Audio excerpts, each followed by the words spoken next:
China పాపం నేపాల్కు శాపంగా మారిందా? మెగా డ్యాంతో భారత్కు కూడా ముప్పు తప్పదా? నేపాల్లో అసలు ఏం జరిగింది? నేపాల్లో ఈ స్థాయి జల ప్రళయానికి కారణమేంటి? ఒక్కసారి చూద్దాం. గంగా నది ఎగువన ప్రశాంతంగా ప్రవహిస్తుంది. కానీ అదే గంగా నది ఒక్కసారిగా ఉగ్రరూపం దాల్చితే ఒక ఊరిని కాదు, ఒక జిల్లాను కాదు, ఏకంగా వేల కుటుంబాలను నీటిలో ముంచేయగలదు. ఇప్పుడు నేపాల్లో జరిగిన జల ప్రళయం ఇదే భయాన్ని మరోసారి మన కళ్ల ముందు నిలిపింది. టిబెట్లో మంచు చర్యలు విరిగాయి, వరద పుట్టింది, భారీగా నీరు దిగువకు దూసుకొచ్చింది. కానీ నేపాల్ ఆరోపణ ఏంటంటే చైనాకు ముందే సమాచారం ఉన్నా మమ్మల్ని అప్రమత్తం చెయ్యలేదు అంటోంది నేపాల్. వరద వచ్చాక సమాచారం ఇచ్చారు, అప్పటికే నదులు ఉప్పొంగిపోయాయి, ప్రజలు అప్రమత్తమయ్యే సమయం దాటిపోయింది. ఇదంతా ఇప్పుడు మన దేశాన్ని కూడా ఆలోచనలో పడేస్తోంది. ఎందుకంటే నేపాల్కు ఎగువన టిబెట్ ఉన్నట్టే భారత్కు ఎగువన కూడా టిబెట్ ఉంది. నేపాల్కు వరదలు తెచ్చే నదులపై చైనాకు నియంత్రణ ఉన్నట్టే భారత్కు జీవనాడి అయిన బ్రహ్మపుత్ర ఎగువ ప్రవాహం కూడా చైనా అధీనంలోనే ఉంది. అందుకే ఇప్పుడు ఒక ప్రశ్న, నేపాల్కు జరిగినదే రేపు భారత్కు జరుగుతుందా? ఈ ప్రశ్న ప్రస్తుతం వినిపిస్తోంది. చైనా నుంచి మెసేజ్ వచ్చింది, కానీ అంతకంటే ముందే నేపాల్ని వరద ముంచెత్తింది. ముందుగా అసలు నేపాల్లో ఏం జరిగింది చూద్దాం. నేపాల్ కాలమానం ప్రకారం ఉదయం సుమారు 8:15కి టిబెట్లోని కెరుంగి కౌంటీ ప్రాంతంలో మెరుపు వరదలు సంభవించాయి. ఆ వరదలకి కారణం ఏంటి? టిబెట్ వైపు మంచు చర్యలు లేదా కొండ చర్యలు విరిగిపడ్డమే కారణంగా తెలుస్తోంది. ఏకంగా 17,000 అడుగుల ఎత్తు నుంచి మంచు చర్యలు ఒక్కసారిగా లోయలో పడిపోయాయి. వస్తూ వస్తూ ఈ 17,000 అడుగుల ఎత్తు నుంచి కూడా భారీ శిథిలాలని, బురదని తన వెంట మోసుకొస్తూ లోయలో పడిపోయాయి మంచు చర్యలు. అక్కడి నుంచి నీటి ప్రవాహం నేపాల్ వైపు దూసుకొచ్చింది. కానీ నేపాల్ వాదన ఏంటంటే వరద ప్రవాహం ప్రారంభమయ్యాక దాదాపు 45 నిమిషాల వరకు తమకు అధికారిక హెచ్చరికే అందలేదు అంటోంది నేపాల్. అయితే దీన్ని మొదట భూకంపంగా భావించారు. ఆ తర్వాత యుఎస్ జియోలాజికల్ సర్వే ఏం చెప్పిందంటే ఇది భూకంపం కాదు, ఈ ల్యాండ్ స్లైడే ఏకంగా 4.4 తీవ్రత సెస్మిక్ రియాక్షన్ నమోదు చేసింది అంటూ కూడా యుఎస్ జియోలాజికల్ సర్వే తేల్చి చెప్పింది. అంటే ఆ స్థాయిలో ఈ ఎవలాంచ్ జరిగిందనమాట. అయితే ఇది ఎవలాంచ్ మాత్రమే కాదు, ఆ భారీ మంచు చర్య నదిలో పడిపోవడం కారణంగా నేపాల్లో ఈ స్థాయి వరద జల ప్రళయం సంభవించింది. స్థానికుల నుంచి సమాచారం రావడంతో నేపాల్ విపత్తు నిర్వహణ అధికారులు వెంటనే అప్రమత్తమయ్యారు. అయితే అప్పటికే పరిస్థితి అదుపు తప్పే దిశకు చేరుకుపోయింది. ఉదయం వరద ప్రవాహం దూసుకొస్తే చైనా మాత్రం అధికారికంగా మధ్యాహ్నం 1 గంట సమయంలో నేపాల్కు వరద పైన సమాచారం ఇచ్చింది. టిబెట్ వైపు నదిలో కొండ చర్యలు విరిగిపడ్డంతో బొటేకోషి, త్రిశూలి నదులకు ముప్పు ఏర్పడిందని సమాచారం ఇచ్చినట్టు పేర్కొంది. అంటే హెచ్చరిక వచ్చింది, కానీ వరద దూసుకొచ్చిన తర్వాత హెచ్చరిక వచ్చింది. జరగాల్సిన నష్టమంతా జరిగిపోయాక చైనా హెచ్చరికలు జారీ చేసింది. చైనా ఉద్దేశపూర్వకంగానే సమాచారాన్ని దాచింది అంటోంది నేపాల్. మాకు ముందే కనుక ఈ హెచ్చరిక ఇచ్చి ఉంటే నష్టం తగ్గించుకునే వాళ్ళం అని ఆవేదన వ్యక్తం చేస్తోంది నేపాల్. ఇదే ఇప్పుడు అసలు చర్చ. ఇది సమాచార లోపమా, లేకంటే ఒప్పందం లేకపోవడమా? నదులకు సరిహద్దులుండవు. ఒక దేశంలో వర్షం పడితే మరో దేశంలో వరద రావచ్చు. ఒక దేశంలో హిమపాతం జరిగితే మరో దేశంలోని గ్రామాలు నీట మునిగిపోవచ్చు. అందుకే అంతర్జాతీయ నదుల విషయంలో రియల్ టైం సమాచార మార్పిడి అనేది చాలా కీలకం. కానీ నేపాల్, చైనా మధ్య ఇలాంటి విపత్తులపై సమగ్ర ముందస్తు హెచ్చరిక వ్యవస్థకు సంబంధించిన అధికారిక ఒప్పందం లేదు. కానీ మానవతా దృక్పథంతోనైనా సమాచారం ఇవ్వచ్చు. కానీ చైనా ఆ పని చేయలేదు అని నేపాల్ ఆరోపిస్తోంది. అంటే చైనా దగ్గర సమాచారం ఉన్నా దాన్ని ఎప్పుడు, ఎలా, ఎంత వేగంగా నేపాల్కు అందించాలి అనే విషయంలో వ్యవస్థ ఎంత బలంగా ఉంది అన్నదే ఇక్కడి ప్రశ్న. ఇదే పాయింట్ ఇప్పుడు భారత్కు కూడా అత్యంత కీలకం. ఎందుకంటే భారత్, చైనా మధ్య కూడా బ్రహ్మపుత్ర జలాలపై పూర్తి స్థాయి నీటి భాగస్వామ్య ఒప్పందం లేదు. నేపాల్ ఘటన భారత్కి ఎందుకు వార్నింగ్ ఇస్తోంది?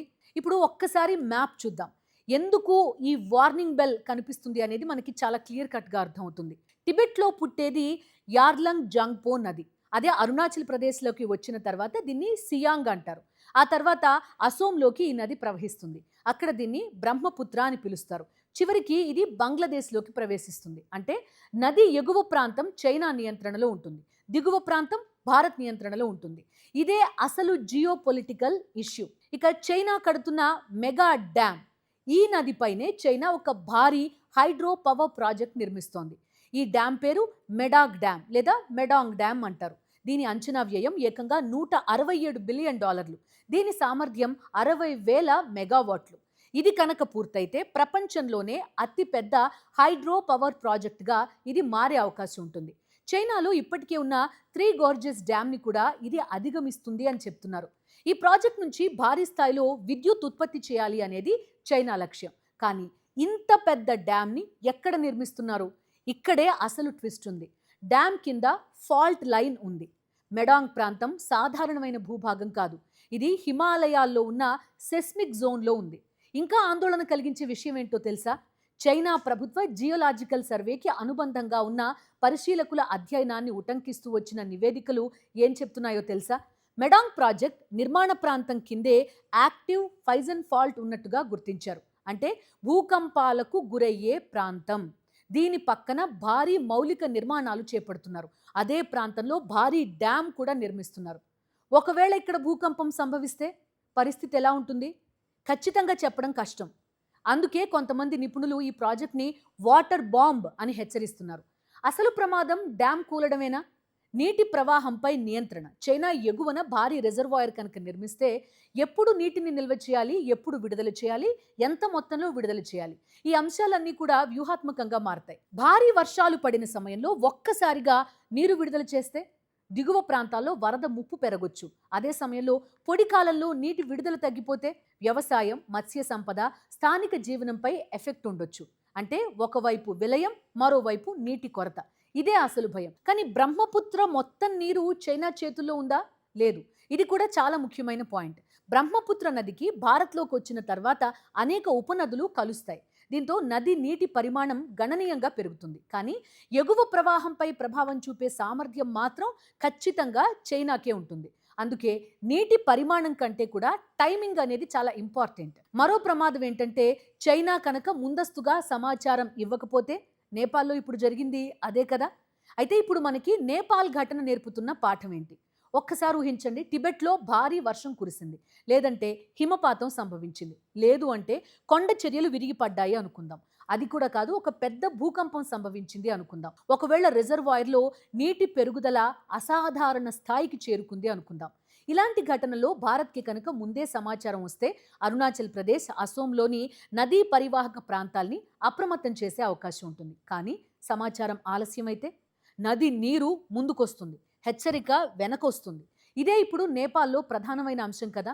అయితే భారత్ చైనా మధ్య నీటి ఒప్పందం ఉందా? భారత్ చైనా మధ్య బ్రహ్మపుత్రకు సంబంధించిన నీటి సమాచారాన్ని పంచుకునే ఏర్పాట్లు ఉన్నాయి. నదీ ప్రవాహం, నీటి స్థాయి, వర్షపాతం వంటి హైడ్రోలాజికల్ సమాచారాన్ని పంచుకునేందుకు అవగాహన వ్యవస్థ ఉంది. కానీ ఇది పూర్తి స్థాయి నదీ జలాల భాగస్వామ్య ఒప్పందం కాదు. ఇక్కడే భవిష్యత్తుపై ఆందోళన కనిపిస్తోంది. ఈ వ్యవస్థని కాలానుగుణంగా పునరుద్ధరించాల్సి వస్తే భవిష్యత్తులో కొనసాగుతుందా?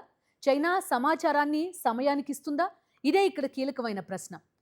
ఇక భారత్ కూడా పూర్తిగా ప్రిపేర్ అవుతున్నట్టుగా కనిపిస్తోంది. చైనా కనుక ఈ మెగా డ్యామ్ నిర్మిస్తే భారత్ కూడా తన వ్యూహాత్మక ప్రాజెక్టులను ముందుకు తీసుకువెళ్ళాలి అనుకుంటోంది. అందులో ముఖ్యమైనది Siang upper multipurpose project. Arunachal ప్రదేశ్లోని సియాంగ్ నదిపై సుమారు 11,000 మెగావాట్ల సామర్థ్యంతో ఈ ప్రాజెక్ట్ని అభివృద్ధి చేయాలని చూస్తోంది భారత్.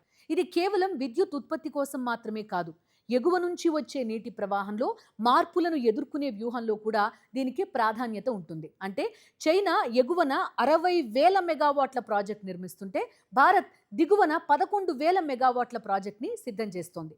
ఒక రకంగా ఇది నీటి వ్యూహానికి నీటితోనే సమాధానం చెప్పడం. చైనా పాపం నేపాల్కి శాపంగా మారింది, భారత్కి ఒక హెచ్చరిక. ఇప్పుడు మొత్తం కథ ఒక్కసారి కలిపి చూద్దాం. నేపాల్ టిబెట్లో జరిగిన ప్రకృతి విపత్తు పైన ముందస్తు సమాచారం లేదని ఆరోపిస్తోంది. భారత్లో బ్రహ్మపుత్ర ఎగువ ప్రవాహం చైనా అధీనంలో ఉంది. అదే ప్రాంతంలో 60,000 మెగావాట్ల డ్యామ్ నిర్మిస్తోంది. దీని నిర్మాణ ప్రాంతంలో యాక్టివ్ ఫాల్ట్ లైన్ ఉంది అనేది అధ్యయనాలు తేలుస్తున్నాయి. రెండు దేశాల మధ్య పూర్తిస్థాయి నీటి భాగస్వామ్య ఒప్పందం లేదు. అందుకే నేపాల్ ఘటన భారత్కి ఒక వేకప్ కాల్. కానీ అసలు పరిష్కారం ఏంటి? భారత్ చైనా మధ్య నీటిని ఆయుధంగా మార్చుకోవడం కాదు, నీటి సమాచారాన్ని పంచుకోవడం, రియల్ టైం డేటా, ముందస్తు వరద హెచ్చరికలు, డ్యామ్ ఆపరేషన్ సమాచారం, భూకంపం లేదా హిమపాతం సంభవించినప్పుడు అత్యవసర కమ్యూనికేషన్, ఇలాంటి వ్యవస్థలు మరింత బలపడాలి. ఎందుకంటే ప్రకృతి విపత్తుకు సరిహద్దులు ఉండవు. భూకంపం చైనా వైపు మొదలవ్వచ్చు, వరద భారత్లో రావచ్చు, హిమపాతం టిబెట్లో జరగొచ్చు, కానీ దాని ప్రభావం అరుణాచల్లో కనిపించొచ్చు. అందుకే నదీ జలాల విషయంలో సమాచారమే మొదటి రక్షణ గోడ. నేపాల్ ఇప్పుడు ఒక ప్రశ్న అడుగుతోంది, మాకు ముందే ఎందుకు చెప్పలేదు? రేపు అదే ప్రశ్న భారత్ అడగాల్సిన పరిస్థితి రాకూడదు. ఎందుకంటే బ్రహ్మపుత్ర కేవలం ఒక నది కాదు, ఇది అరుణాచల్ ప్రదేశ్ ప్రజల జీవనాధారం. ఇది అసోం వ్యవసాయానికి ఆధారం. అది కోట్లాది ప్రజల జీవనంతో ముడిపడి ఉన్న జల వ్యవస్థ. అందుకే చైనా మెగా డ్యామ్ విషయంలో అసలు భయం డ్యామ్ కూలిపోతుందా అన్నది మాత్రమే కాదు, ఏదైనా ప్రమాదం జరిగితే భారత్కు ఎంత త్వరగా సమాచారం వస్తుంది, ఇదే కీలకం. ఇక నేపాల్లో వరద ముందొచ్చిందా, సమాచారం ఆలస్యంగా వచ్చిందా? ఇదే ప్రశ్న ఇప్పుడు భారత్ ముందు కూడా ఉంది. చైనా చెబుతున్నది విద్యుత్ కోసం మెగా ప్రాజెక్ట్ అనేది, భారత్ చూస్తోంది నీటి భద్రత. నేపాల్ అనుభవిస్తున్నది ముందస్తు సమాచార లోపం, ఎంత ప్రాణాంతకమో నేపాల్ అనుభవిస్తోంది. అందుకే చైనా పాపం నేపాల్కు శాపంగా మారిందనే ఆరోపణల మధ్య భారత్కు ఇది ఒక స్పష్టమైన హెచ్చరిక. బ్రహ్మపుత్రను కాపాడుకోవాలంటే నీటితో పాటు సమాచార ప్రవాహం కూడా ఆగకూడదు. ఎందుకంటే నదిని ఆపలేం, ప్రకృతిని ఆపలేం, కానీ ముందస్తు హెచ్చరికతో ప్రాణాలను కాపాడుకోవచ్చు.